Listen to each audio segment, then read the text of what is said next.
Hello and welcome to the latest episode of the Responsible Edge podcast with me, Charlie Martin, co-founder of the Anti-Greenwash Charter.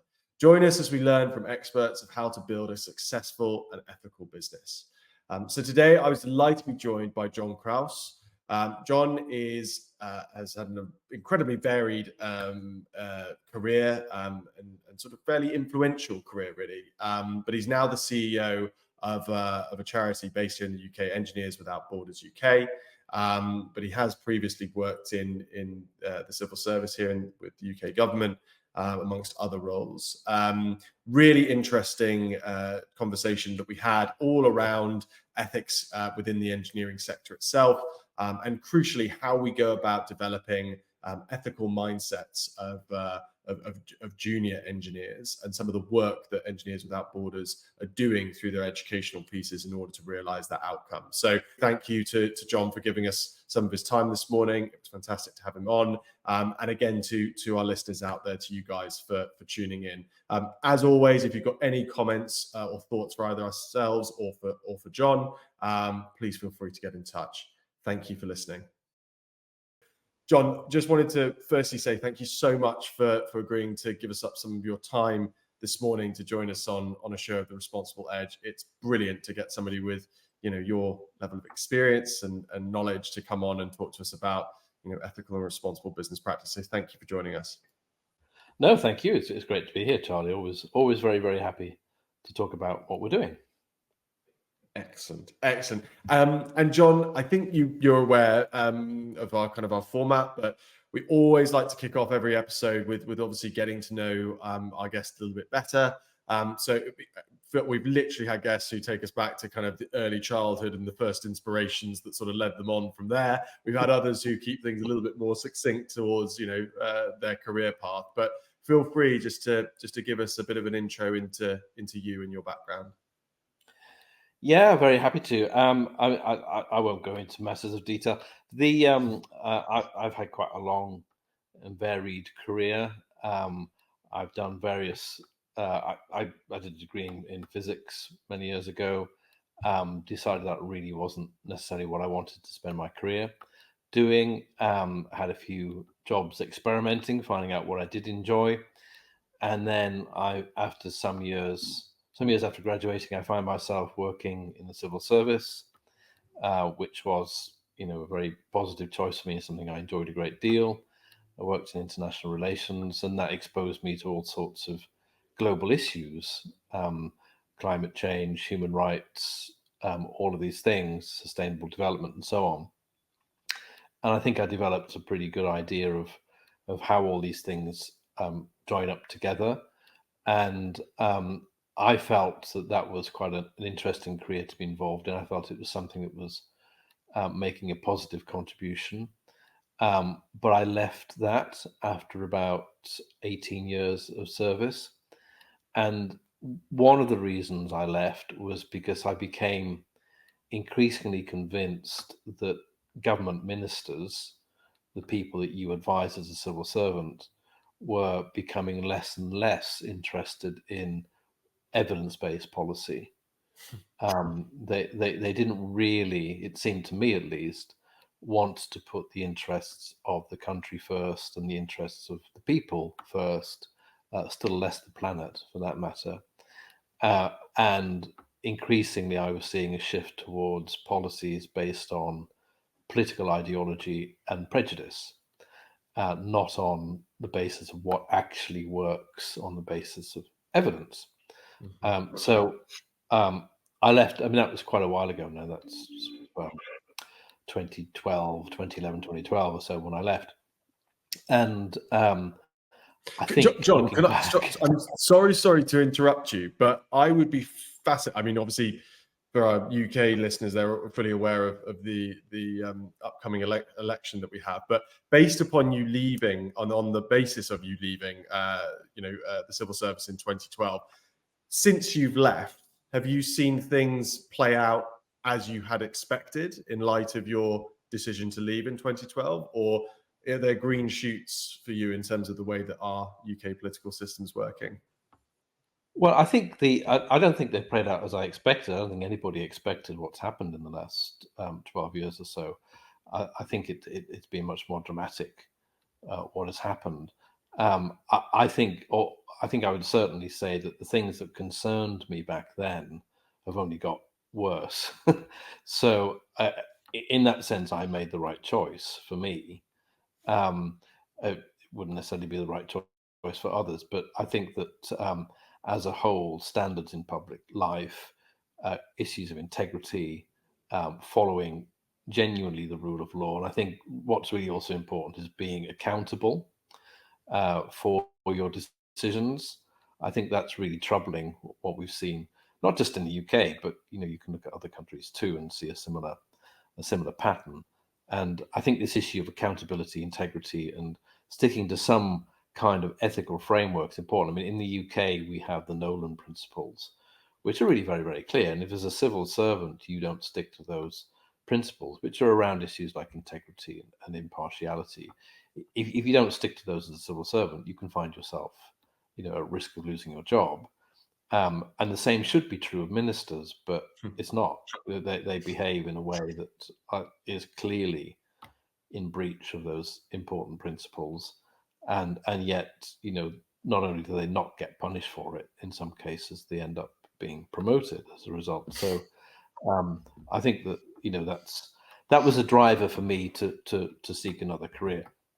Anyway, so after I left the government service, I went to work for a professional institute, so third sector, if you like, the Chartered Surveyors, Royal Institution of Chartered Surveyors, and that was obviously very heavily involved in the built and natural environment. And so I went through a number of roles there, but at one stage I was the Director of External Affairs. I was also responsible for sustainable urbanisation and issues of thought leadership that the RICS was running. We set up something called the World Built Environment Forum, which I'm pleased to say still exists. I used to host a regular webinar for them, which at the time was a new thing. Webinars weren't really popular back then, maybe 6 years ago now. And so that was interesting. It gave me an insight into the world of professionalism and how the professional institutes work in the UK. And of course, they are rooted in this idea of some curious term, public advantage, which is set out in the Royal Charter. So for anyone that doesn't know, in the UK, professions are generally, if you like, regulated is not quite the right word, but they're run by professional bodies called institutes. And in the engineering space, there's about 40 of those. But across the built environment, there are many: the chartered surveyors, there's the planners, there's the architects, and so on. And each of these institutes has something called a royal charter. And that royal charter is basically a seal of approval, seal of quality. And these charters tend to have very kind of Victorian language in them. And they talk about things like serving the public advantage. That's the purpose of a professional body. Now, public advantage, what does that even mean? I think broadly, in today's terms, we'd probably talk more about public interest. Not quite the same thing, but that's the term that people might be more familiar with. But essentially, it means that the professions exist not to serve themselves, but to be a positive force for good within society. Now, whether they always achieve that is another question, because there is a balancing line, because, of course, in the end, the professions are also membership bodies. And so there's a great deal of pressure to serve the interests of the membership. Now, you shouldn't do that, because then you essentially are a trade body and not a professional institute. So I worked with the RICS for maybe 8 years or so, and that was kind of an interesting insight into this world of professionalism in the UK, and how that relates to issues of sustainability and also ethics and so on, professional probity, all those things. I left there and took a job with an international body as an executive director, and that body is called the International Geosynthetic Society. It's a rather niche engineering sphere or specialist area, dealing with materials called geosynthetics, which most people haven't really come across. But these are materials that you use in geotechnical engineering, and geotechnical engineering is where engineering meets the ground. Essentially, that's what that is. And these materials are an alternative to traditional materials, and they have many advantages over traditional materials, including performance, but also sustainability, reduced carbon emissions, and so on and so on. So I did that for John, a couple of years. and sorry International to project, interrupt you. What's with members all around the world. Sorry, John. Can you give us just for context? Can you give us an example of a geotechnical material? Yeah, so I'm talking specifically about geosynthetics, and they are the kind of things they use, the kind of applications is probably the best way to describe them. That they're a method of doing things like reinforcing slopes, so therefore you can reduce the risk of landslides, which obviously lead to deaths if landslides, demolish buildings and so on. They can be used in applications such as coastal erosion defense. They can be used in drainage applications, which can be very important if you're thinking about problems of urban environments now, where we have too much rainwater falling all at once, and the drainage systems can't cope with them. Then geosynthetics provide a way of helping to do things like urban drainage, so that you're not overflowing. You're not seeing all the sewage systems and drainage systems overflow from heavier rainfall levels than they were originally designed for. It can be used for stabilizing ground, so allowing you to build a road to a remote community that's much in need of a road, but where the circumstances otherwise wouldn't allow the building of a road, because you're able to stabilize the ground much more effectively than you would otherwise be able to do. So the kind of very, very practical applications allowing you to make more resilient infrastructure. Perfect. Sorry, I had you in full flow, but I was just keen to just provide that additional context of what we were talking about. Yeah, definitely. So that was the last job I did before I came to Engineers Without Borders, which I joined. Where are we now? About 2 years and 3 months ago. So back in 2022. And John, by the way, that was knowing you as briefly. We've had a few calls before, and I know that your experience and the depth of experience goes way beyond a kind of a 5-minute introduction. But thank you for providing such a nice sort of synopsis of things. Picking you up on, ethics and doing things the right way seems to be, I guess, a commonality throughout, certainly your experience in the civil service and perhaps justification for moving on from that space, and then obviously working with the Chartered Institute of Surveyors and the experience that you had there too. Presumably that's also affected, the decision that you've made in joining Engineers Without Borders as well. But what can you, obviously the responsible edge, we're all about peering into ethical and responsible practice. Why to you is ethical and responsible business practice so important? Like, why is it something that kind of is, sort of a passion, an enthusiasm, a key kind of driver for you and the work that you do? I think it really, in my mind, it really comes down to your personal values. And I think my values are very much in, I believe in doing what's right. I believe in acting in a way that isn't to the detriment of others. I believe in honesty and openness and transparency, and I certainly believe in integrity. And I think all of those really are aspects of ethical behavior. They may not be the values that are shared by everyone. Not everybody believes in those things, but they're quite core. They're quite core to me, and I think I've always, when I look back at my career, and I think, were there any times when I found, I wasn't enjoying what I was doing, or I was troubled by what I was doing? And I think we all have those moments throughout careers. And I think for me, those moments were always when I saw that clash of those values. So when, for example, example, and this is a very, very personal thing. So as a civil servant, I was expected to defend the government's policies. That was my job, to do that. And I worked in international relations, so I would have to speak to people from other governments and defend what the British government was doing. And on the whole, I would do that, and I would feel very comfortable in doing it. I believed what the British government was doing on the whole. But there were moments when the British government did things that I just felt, "Oh, I really don't agree with this." and the best example of that was the Iraq War. I just fundamentally felt that was just wrong. Even before it began, because I could see at a very practical level, it was just going to be a mess. We had nowhere near the planning or even ability to kind of sort out what would happen in Iraq after the war. It was just never realistic that we were going to rebuild that country in the way that some people imagined or claimed. But also, I could see that the whole justification actually didn't stack up. In my view, I felt it was an illegal act. That was my opinion. Other legal opinions are available. But so that put me in a different position, because if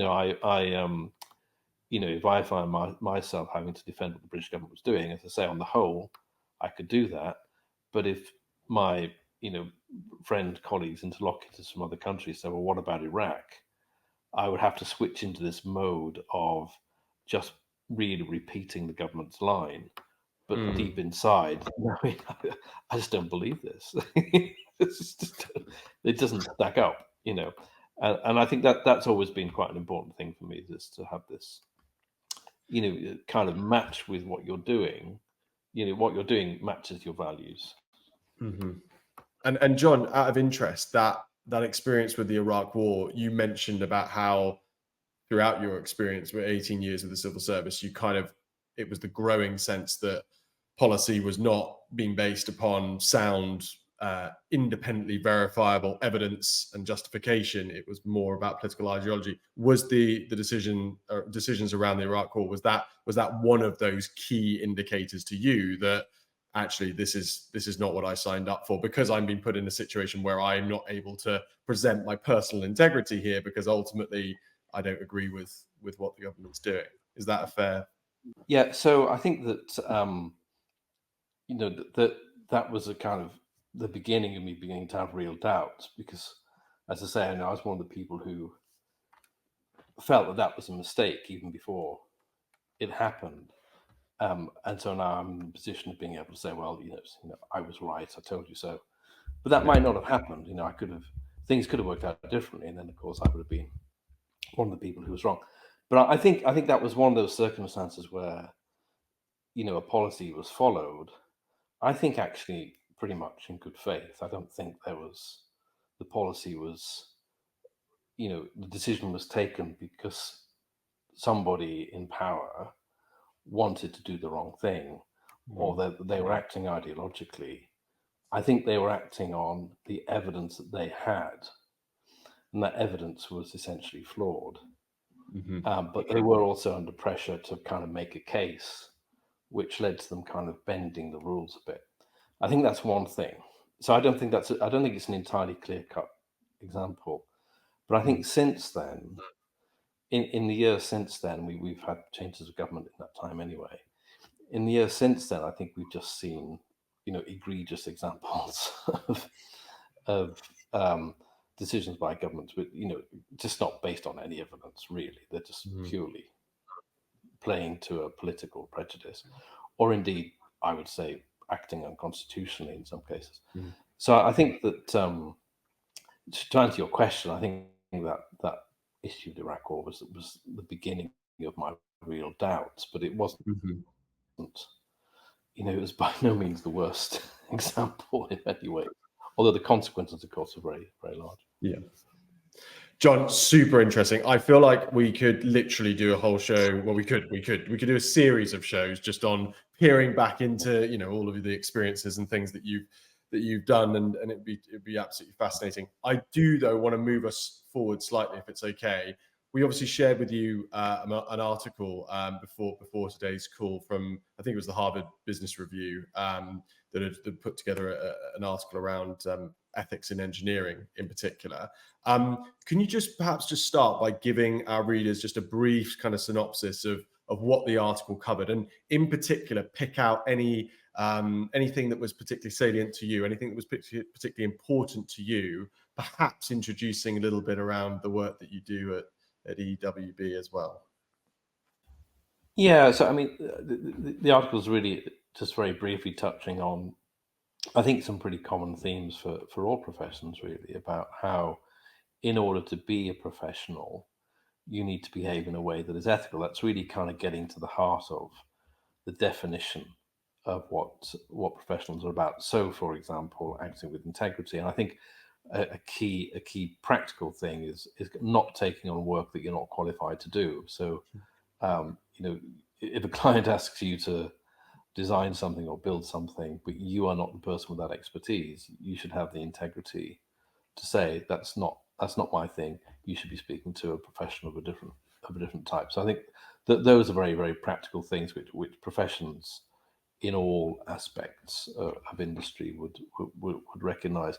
I think specifically for engineering, the key one of the key points that comes out is just the implications of not being ethical in engineering, because the engineering profession touches everything we do. So there's nothing you can touch, feel, or experience that isn't some way touched by the engineering process. Everything we use is either produced, it's mined, or it's grown, basically. And if you think about the food that we eat, it's affected by the engineering process even before the seed goes into the ground now. So engineering really touches everything, and because it touches everything, the impact it has on everyone and on the planet is just enormous. Probably more so than just about any other profession you can think of. So that means there is a particular onus on engineers to do the right thing. So I think that's really what comes out for me as kind of the key point to emphasize.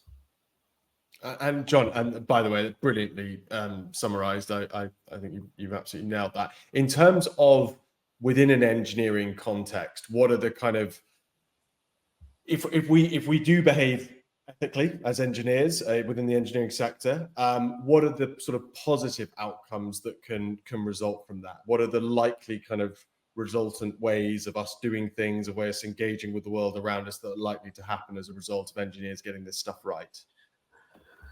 Yeah, well, I think that it's almost what won't happen, what won't go wrong. But there's a lot that can go right. So we know there's a climate crisis, so we have to address that, and we have to do it urgently. So if engineers behave in a way that's ethical and also technically competent and all the rest of it, then we have a much better chance of turning around the climate crisis. We have a much better chance of adapting to what is going to be a changed climate now, inevitably. We have a much better chance, if engineers behave responsibly, in dealing with consequences of things like biodiversity loss. How do we deal with that? How do we reverse it? And the processes that are involved in, as I mentioned a moment ago, food production is essentially industrialized. So that's engineering is touching food production at every point. Well, what can engineers do to make sure that we're producing food in a way that's safe for the planet and for people, that we're enhancing biodiversity and not reducing biodiversity? So there's so many things that can go right. The of course the key thing that we really want to achieve is to kind of give everyone across the world the opportunity to realize this, that the Sustainable Development Goals, the 17 of those, they touch all aspects of human life. And the fact of the matter is that, a minority of people in the world have access to, development, shall we say, Mm. in all of its aspects. Most people in the world uh, experience a shortfall in some way, whether it's a lack of sanitation, whether it's poverty, whether it's a failure to be able to access education or good healthcare, shelter, infrastructure, high quality jobs, all these things. We have an opportunity through good engineering, through ethical engineering, to enable people to reach those levels of development that they should be able to reach in a way that's equitable around the world. But at the same time, this is, I think, crucially where engineering also has a role. We've got to do that in a way that respects the limits of our planet. We can't, there are these 9 planetary boundaries that were defined by the Stockholm Resilience Centre. And we need to respect those, because it's all very well, for example, saying, well, we might succeed in tackling climate change, but if we fail in other aspects, if our oceans become too acidic, or we have too much nitrogen and phosphorus in our ecosystems, or we overload the planet with microplastics and other toxins, then we've lost the battle. So it's one of those things where we've got to win in every aspect. So engineers are fundamental to all of that. So I think if we get it right, we will live in a world where people are able to live at a decent standard of living everywhere, and our planet is able to cope with the demands that we're putting on it. Out of interest, John, that was a brilliant response. Out of interest, with your growing experience through Engineers Without Borders of the engineering sector, what's your kind of analysis, if you like, of how ethical or unethical? And I know this is a very difficult thing to answer because of the broadness of essentially what you've just described, of engineering essentially touching everything. But do you look at how would you analyze the degree to which ethics are followed well or poorly in terms of your experience within the sector? Well, it's a very very good question. The answer is going to be that it varies. It varies from country to country, from region to region, and across sectors. That there are some sectors within engineering where the business itself is one which is going to lend itself to less ethical practices. So an example of that would be the arms industry. So you can make a valid argument that we need to produce arms because we do live in a world where self-defense, unfortunately, is necessary. That's a fact of life. However, it's also the case that the arms industry is one where the shady deals are done, shall we say. That there is corruption. You're talking about massive contracts, and those contracts are obviously very often handled by government intermediaries who may be more interested in lining their own pockets and those of their families than they are in ethical practices. They might be wanting to cream off the money for those huge contracts for their own political funding, funding of political campaigns, and so on. And they may be willing to actually pass on those arms to a third party who, you don't know what they're going to do with them. So I think there's an issue there around the arms sector. You almost can't. It's inherently a difficult and tricky area to be in. Oil and gas, I think, has always been inherently a tricky area, particularly oil, because of the pollution that's caused. I remember, years and years ago, when I was working as a government official, a lot of controversy over oil drilling in the Niger Delta and the pollution that was being done there. So that, Greenpeace have been around for years, campaigning against oil drilling and so on. It wasn't, so there were ethical issues then. I think those ethical issues today are coming even more to the fore because there's this tension between the use of fossil fuels and the absolute imperative to limit global warming. Mm. And then what we're seeing as a response from the oil industry is effectively greenwashing. Right? I get ads in my LinkedIn feed every day telling me how much a certain oil company is investing in renewables, and it all sounds fantastic, but I know it's less than 1% of their total investment. It's just nonsense. So that's absolute greenwashing. So I think what we're seeing is that industry, I think now that it's feeling real, it's under pressure. It's feeling it's like it's at risk of losing its license to operate. I mean, social license to operate. Isn't responding by saying, okay, let's really embrace net zero, let's embrace the transition, let's use our enormous profits to invest in renewables and change our own business models. They're not saying that. What they're saying is we're going to double down on our existing business model, in spite of all the harm that we know we're doing. It's not like 40 years ago you might have said, well, we don't really know that climate change Mm. is going to happen. It's a dead cert now. It's happening. It's already happening. And even in the face of the overwhelming evidence, that sector continues to behave largely as it already has, and then tries to tell you, the public, that they're somehow a force for good. And I think that's a real area of growing I would say growing unethical behavior. And John, and that was again super interesting, especially obviously in light of, I couldn't agree more when it comes to the work that we're doing at the Anti-Greenwash Charter and looking at the selective disclosure, if you like, that is plaguing us across the board. I think not just within the engineering or the gas and oil sector, but let me pick you up on. I think you're obviously in a leadership position at Engineers Without Borders. Running an ethical ship. You've just alluded to, the dismissing, if you like, that's going on probably within a leadership level, if you like, within these organisations to go against, the science-backed data that's in front of them.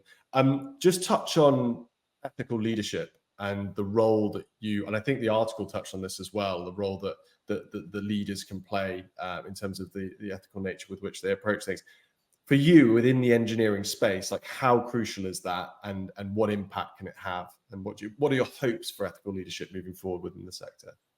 I mean, I think it's absolutely crucial because if we're going to address these challenges that we face, then we do have to address them. We can't just kind of pretend, because if we just pretend, the consequences are going to be real. There's no getting away from them. So it's crucially important that we have an ethical approach. I don't think that we're yet seeing that, if I'm really honest with you. I think some companies, are making good progress in many respects, but it's not the norm. And I think there still is a tension between commercial pressures and wanting to do the right thing. I think also there's it's very difficult to always get the ethics right, Mm. because you're often dealing with unintended consequences and risks that perhaps they're not black and white, and they're not perhaps even that quantifiable. So I think it's a very tricky area, particularly if you're in the engineering industry where things are quantified and you aim for precision, to be dealing with murkiness and grayness. And the commercial world also doesn't like murkiness and grayness. That's kind of unquantifiable risk, and they like to quantify risks. So I think that the importance is there. I think people are starting to wake up to it, but I think that the slight danger is that we don't really understand all of these issues coherently and holistically. And I think that was one of the points in the Harvard article about having a holistic approach, because we're seeing this sort of dash to net zero. And I think that there's a couple of risks with that. One is that we kind of we rush to net zero without thinking about the fact, while overlooking the fact that we have other challenges that we have to meet as Mm. well, and that we kind of find we also rush to the wrong solution. So I kind of feel that one of the things that engineers will do, or the engineering sector will do, is try and make more efficient existing processes, rather than to say, okay, we need to tear it up and start all over again. So, by way of an example of that, I would say, moving to electric vehicles is kind of, it's answering a question. It's saying, well, we're going to reduce emissions at the tailpipe by having electric vehicles, and that's a good thing in terms of local air quality. It's a good thing in terms of carbon reduction. Assume that the vehicles are charged using renewable electricity. But actually, is that really the answer? Because in a world of maybe 8, 9, 10 billion people, which we're headed for, you can't just say, well, we're all going to drive around in cars. It's just not an option. We need to be thinking about what actually we need: mass, um, high volume transport. That transport needs to be Mhm. accessible to everyone. It needs to be clean. It needs to be affordable. It needs to be reliable. All of these things. So we need a big investment in public transport. We need to think about living in towns that are designed in such a way that your the core things that you need don't require you to travel by Mhm. motorized transport. They're within walking distance or cycling distance, or whatever it might be. And it's kind of, which is, you probably recognize I'm talking about things like the 15-minute city there, which Mm. it goes back to what I was saying earlier about the lack of integrity in public life and politics and so on. That's a very, this idea of 15 minutes is a very practical thing. It's clearly beneficial to people, and yet it's being weaponized as part of the culture wars by those people that choose to do so. And they have no idea about urban planning. They have no idea about, how we use resources. They have no idea about any of that. They just want to um, engage in a culture war using about issues that they choose, that they willfully choose not to understand. And I think that makes it even more challenging for engineers, because if you're saying, look, I think the solution in this particular urban environment is this approach, you're not, you can argue that from a logical, evidence-based perspective, and I think that's the ethical thing to do. But Mm. sometimes the decision makers that you're going to be up against are not interested in the evidence and the logic. They're just interested in ideologies and so on. So I think that it's not getting easier to be ethical, but I think that the expectation for ethical practices, I think it's always been there, Mhm. because we know that people have for years seen the professions as something to be trusted. When you look at I think it's Edelman do a trust barometer. Um, Mm. when you look at that, the professions, generally speaking, come out as amongst the more trusted people in society. Although it's also the case that they've been dropping as well. Politicians and journalists obviously are towards the bottom end of that scale.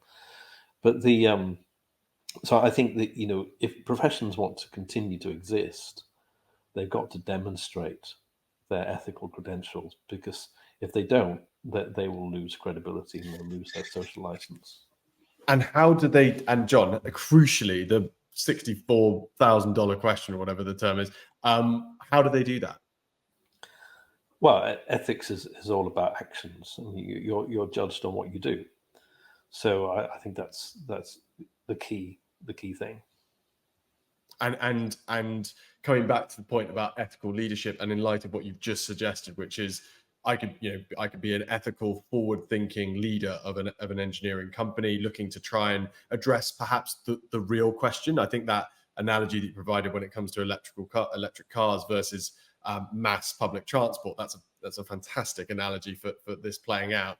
If I'm a leader of an engineering company and I have this knowledge and I have this evidence, etc., to suggest that this is the route we need to go in, and yet perhaps the political powers that be that I need to engage with in order to go down that path and support us in that on that route aren't accommodating because of their the political sort of games that they're playing with that. What do I do as a leader of that engineering company in order to further the agenda in spite of that? I think it in my experience, if you're faced with a set of circumstances where there's a group of, if you like, people who are trying to push you in the wrong direction, down a way that's unethical, if you make the choice to appease them and just to behave in the way that they behave or they want you to behave, what will happen is they will just become more extreme, and then you'll be under pressure to appease them further. And in the end, what will happen is you will just get continuously dragged towards that way of behaving, in this case, unethically. So I think you have to stand by your guns. You have to have the moral courage. And again, this is an ethical thing. Integrity, you've got to have the moral courage to say, on the basis of my experience and my evidence and what I understand of the world, this is what I believe to be the right thing to do. Now, of course, you might want to change that opinion if new evidence comes along and new experience shows you need to revise your thinking. That's a perfectly rational approach. But as long as you believe you're doing the right thing, you should stick to that. Now, there might be little bits of pragmatic flexibility that one needs to take from time to time in order to achieve the greater good you might have to give away on certain points, and being completely rigid is perhaps not always the most productive way to achieve your goals. But ultimately, you've got to have some point of reference that you're not prepared to go too far from, and stick with it. And I think there are companies out there that have, certainly in the energy industry, in the engineering industry, who have said, look, there are certain projects we won't work on. So we won't work on, for instance, we won't accept a contract to build a coal-fired power station. That's a very clear line in the sand that a company can draw, and puts them in I think it sets them apart perhaps from others. It's maybe not enough, but it's the kind of practical thing you can do that shows that you are prepared to make a stance at some point. That you've got a bit of bite, that you're not going to, as you say, be drawn into a way of behaving and acting that accommodates, perhaps some less than ideal perspectives, if you like. Yeah. John, it's super interesting. I'm really aware, and that was really helpful, I think, in terms of giving us a real flavour of, I guess, the big, broad macro issues facing, I guess, ethics across the board in terms of the commercial world, and in particular, looking at some of those particular issues facing engineering. I'm really keen, though, to sort of understand, drawing out perhaps into the work that you guys are doing at Engineers Without Borders, like how the role that ethics plays in the work that you guys do.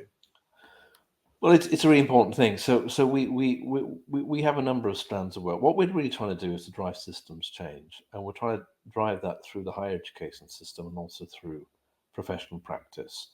So in the case of the higher education system, we're working very closely with universities to develop their curricula in a way that they will incorporate these wider concerns, these wider issues that we think engineering graduates ought to experience during their 3 or 4 years of a degree.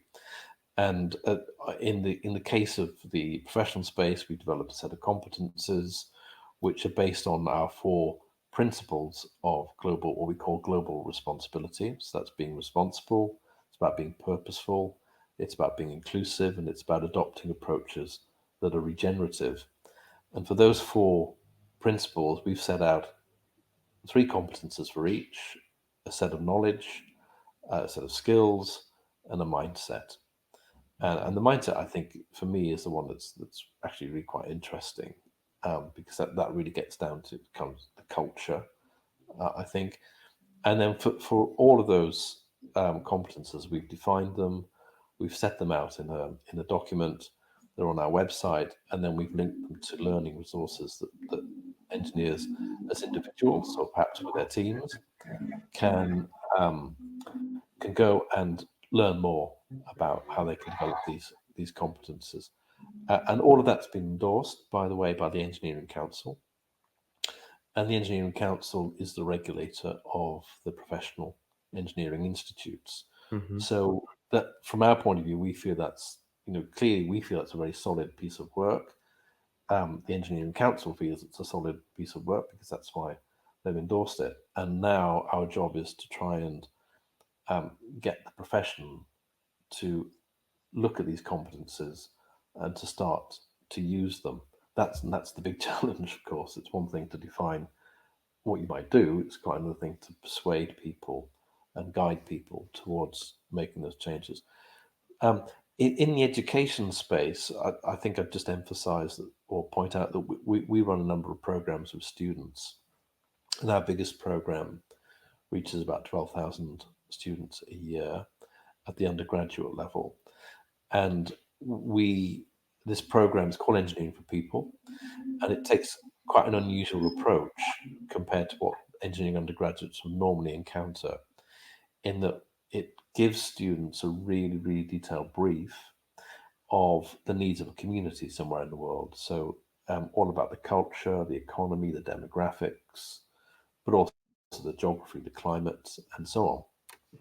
And then what we do is we say to the students, look, please really invest some time in understanding the needs of the people and place, and then think about what engineering might do to improve these people's lives. And we point the students towards some areas. So we might say, for example, think about sanitation, or think about food security, or mobility, housing, shelter, all these things. But the point, the really important point here is that we're asking students not to think engineering and to think technology first, but to think people and place first, and to really consider the purpose of engineering. Why am I engineering? What's going to be the implications of my engineering solution? Because I could come in, I could take a look, and I could say, okay, I know what you need. You need this, and I'm going to give you this, and then I'm going to disappear. But actually, is that really the right thing for that community? Is it sustainable? Is it something that can be maintained after you have left?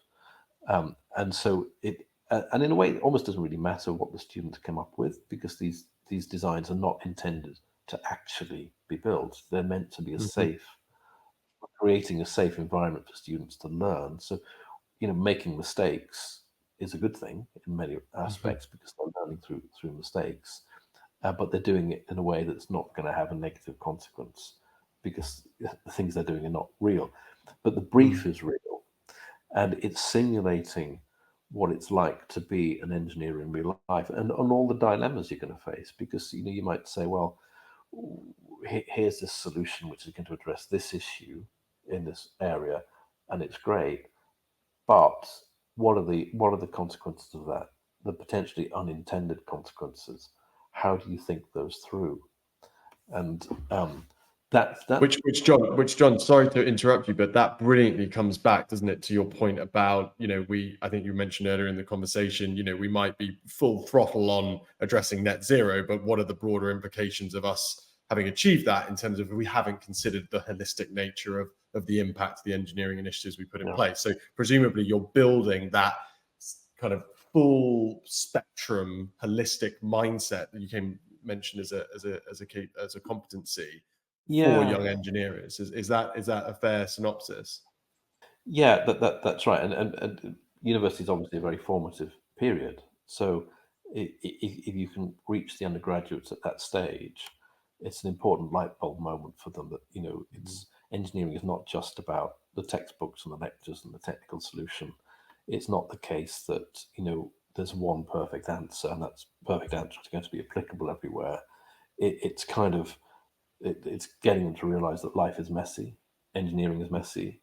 There are aspects of life that have nothing to do with engineering, that as an engineer you have to take account of. So it is providing it. And it is interesting. We were running some workshops earlier this week at the NEC, at a trade show, and we were asking people in the room about skills needed for engineering graduates.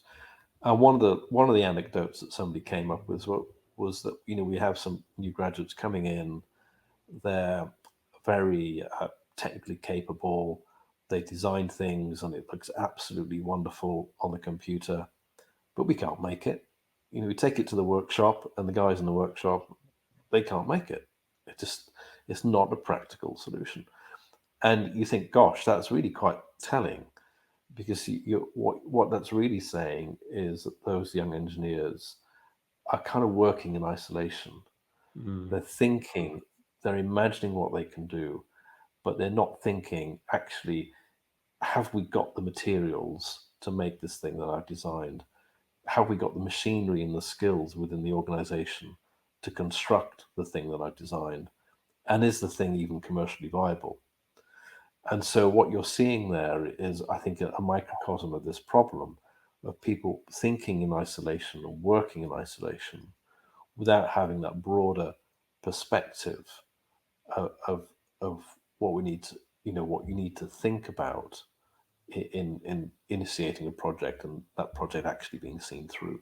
Now, if you think that, and that's really a very simple, almost trivial example, I would say, once you kind of scale that up to the real world macro issues we face, the macro challenges facing us, you start to realize just how challenging this is, and therefore how important it is that we're instilling in young engineers this idea of thinking out of the box, this idea of understanding that there are many other professions out there, and understanding how to plug into them, when to bring them in. And I'm not just thinking about professions like surveyors or planners, but you might be needing to think about the economists, sociologists, many others who understand the commercial aspect of it. This was brought home to me. I had a bit of a light bulb moment myself some years ago. I was at a international, I think it was the Asia Development Bank, were running a conference, and I was lucky enough to go to it. And I was sort of wandering around, and as you do at these things, they have big screens with a program on. And there was something, there was a session titled, it was being run by the World Bank people who were at this event. And it was titled something like the gender implications of infrastructure. And at that time, this was something that was new to me. And I thought, what do you mean, gender implications of infrastructure? Well, Mm. I just don't get that. What's that all about? So I Mm. went along, and my eyes were opened. It never occurred to me that when you're building infrastructure, there are actually gender implications to that. And and I say that as somebody that has an interest and some background in sustainability and wider issues, and this had never occurred to me. And I think that's really what we have to do, is to work with young engineers in university, but also practicing engineers today, to really understand that there are issues that are affected by what they do that Mm. are absolutely not evident at first glance, and they will not be evident to you if all you do is talk to other engineers. They will only become evident to you if you're taking your advice and your perspectives from a much broader group of people, which is why you need to involve communities and really get their perspectives in what you're planning to do. Super interesting, John. I've got so many questions I'd love to peer into this, but I guess just tying it back to the nature of our conversation today is presumably one of the key outcomes of kind of encouraging these young engineers to kind of expose themselves and to have that kind of curious, critical mindset about what they're doing and the broader, wider implications at a micro and a macro level. Is that ultimately an outcome, is that we're going to create more ethical engineering leaders in the future, because they're going to have that full 360, if you like, view of the implications of the work that they're doing? Is that a fair I think that would be conclusion? that would be a fair conclusion. It wouldn't be the only conclusion.